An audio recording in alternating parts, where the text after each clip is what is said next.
Dans les cours précédents, nous avons vu en détail la différence entre les hubs, les ponts et les commutateurs, qui se font aussi appeler switch.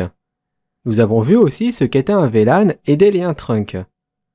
La dernière partie à voir sur les switches est le protocole Spanning Tree.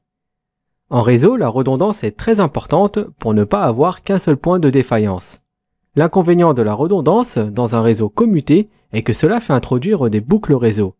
C'est pourquoi le protocole Spanning Tree a été conçu afin de résoudre ce problème de boucle.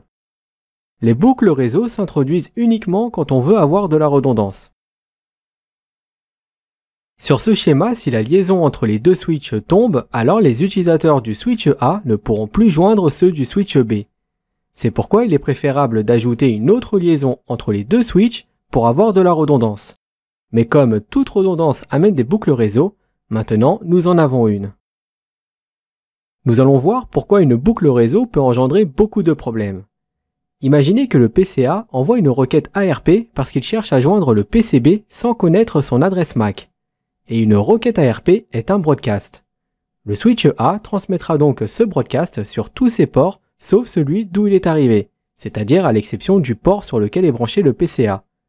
Le switch B recevra donc deux trames broadcast comme il y a deux liens entre les switches.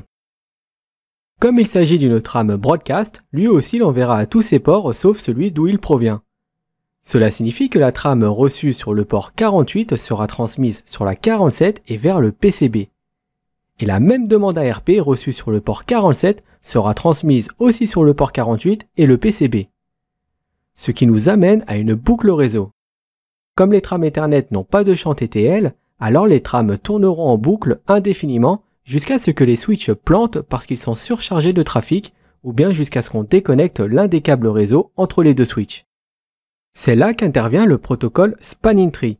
Grâce à lui, il va nous permettre d'obtenir une topologie sans boucle en bloquant certains ports.